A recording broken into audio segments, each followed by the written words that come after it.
Greetings, fellow detectives. Wizard Kitten 774 here, bringing you my review of Nancy Drew Message in a Haunted Mansion. If you watched the walkthrough, you know that I already have a pretty high opinion of this game, but let's go into a little bit more depth.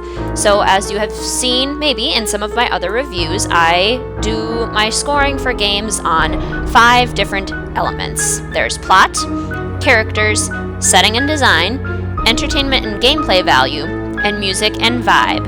And each of those are scored on a scale of 1 to 10 for a total score of 50, resulting in a final score and a final letter grade. So, let's start with our review for Message in a Haunted Mansion, the third game in the Nancy Drew series, and we'll start with the plot. I absolutely love the plot of this game. I think it's fantastic. Nancy is asked by Hannah's friend, Rose Green, to come to San Francisco, California to help with the renovation of a bed and breakfast, which is a cool premise, especially since there's been a lot of accidents at the mansion, and Rose is starting to get a little worried about how frequent they're becoming. And Hannah thinks it would be a good idea for Nancy to go check in as well. And it's maybe a bit of a cliche plot. It's pretty simple, but sometimes simple plots are the best. It's not too complicated, it's really easy to follow, and it's a very cohesive plot as well, which I really appreciate. Basically, Nancy spends time trying to figure out what the accidents are being caused by, why they're happening, and who is doing them. And there's lots of fun little subplots throughout the mystery. We find out interesting things about Charlie the handyman. We find out that he's been living in the house the whole time, even though nobody knows it, in kind of this secret room. We find out a little bit about Lewis's involvement, and there's this really cool historical plot as well, in that we learn about Lizzie Applegate and Diego Valdez, the original owners of the house, and their love story, and how it's kind of combined in with the Golden Gardenia, the bed and breakfast that Nancy is helping to renovate. So it all just comes together really beautifully. I absolutely love the plot of this game. My only qualm with the plot: it's too short.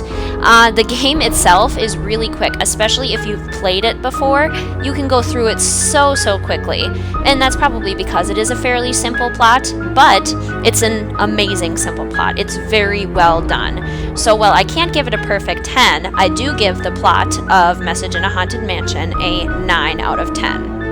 So now let's move on to our next category, characters. There are 4 characters. There's Rose Green, Abby Sedaris, Charlie Murphy, and Lewis Chandler.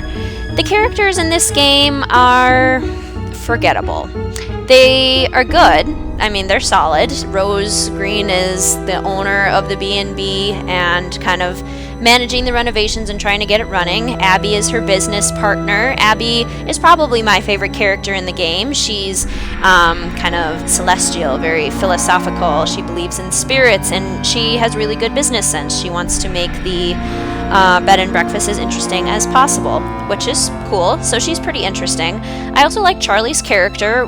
Finding out about his backstory and that he had been homeless for a while and somehow stumbled onto this secret room within the mansion is kind of cool, and I really like his little backstory.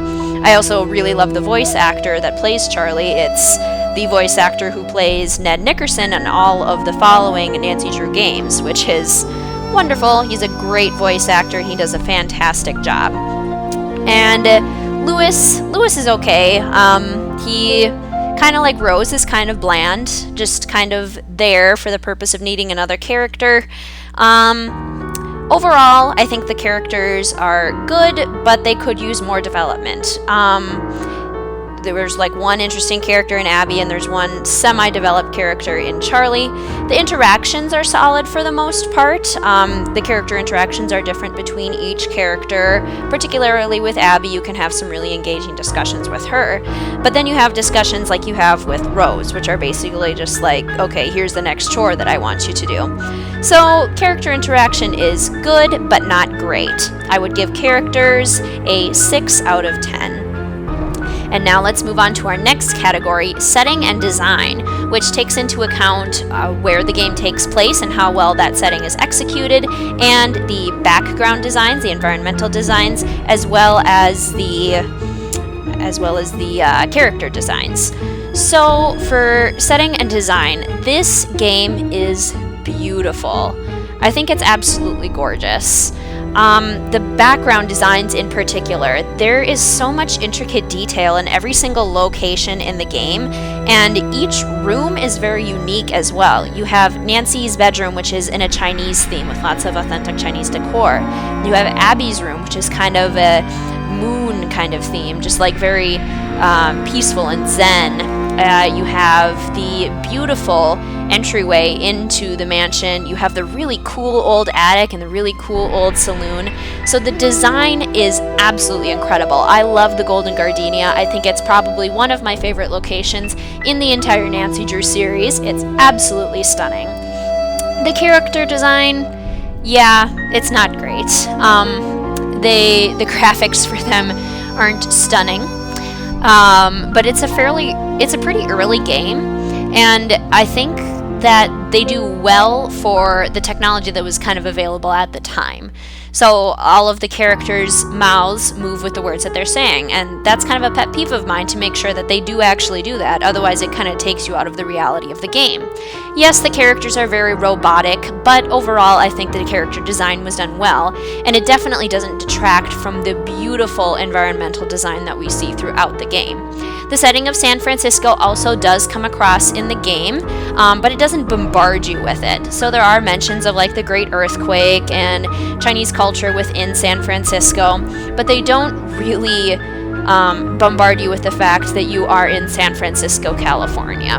And the location doesn't become the main component of the game, which I actually appreciate. I want the plot to be the main part of the game, not a whole lot of, okay, here's this location you're in, let's make you really feel like you're in this location. I want subtle hints, especially when we're in one location for the entire game.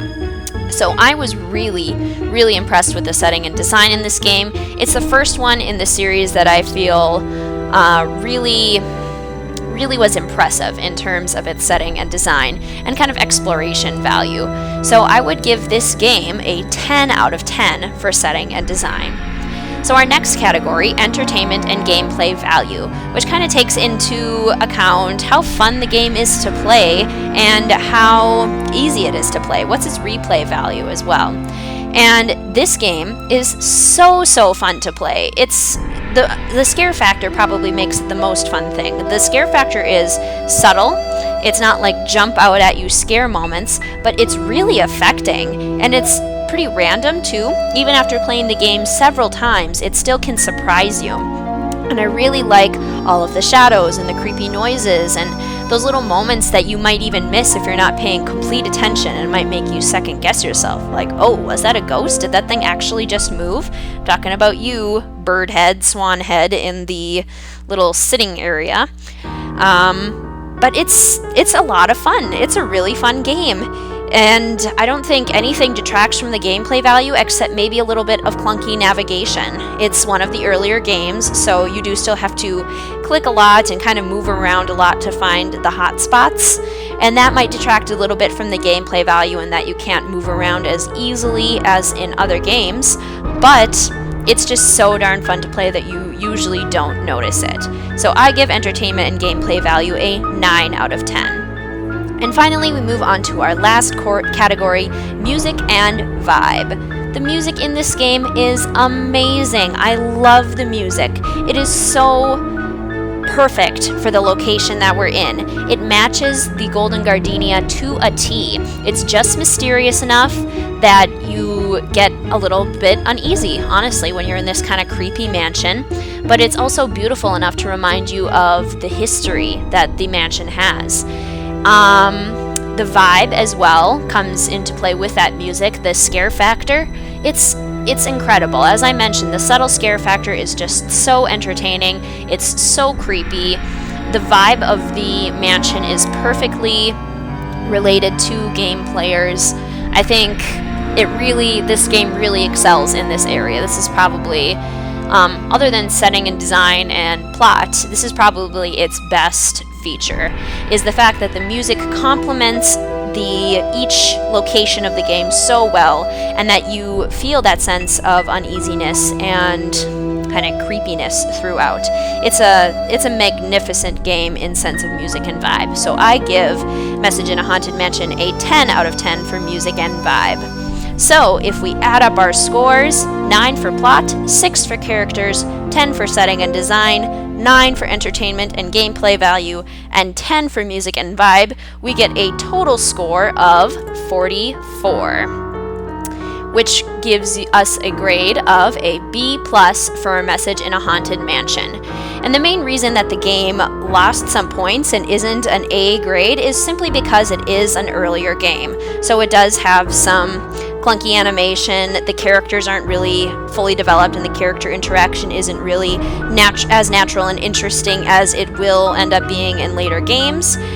But I think that the game really excels in setting and design and plot. I think a B+ is a very solid game considering how early of a game this one is. I absolutely love it. It's definitely in my top 10. And if you were to ask me if I recommended it, I would say absolutely. Of the early games, this is definitely one that I would recommend. It's a good starter for the series as well. You have Stay Tuned for Danger and Secrets Can Kill before this, but Message in a Haunted Mansion is the one game where I feel things really started to click. So if you're looking for a good introduction to this series, a game with some great subtle scare factor and some beautiful environmental designs with a really intriguing plot, I would absolutely recommend Message in a Haunted Mansion. Thanks for watching, fellow detectives. See you next time.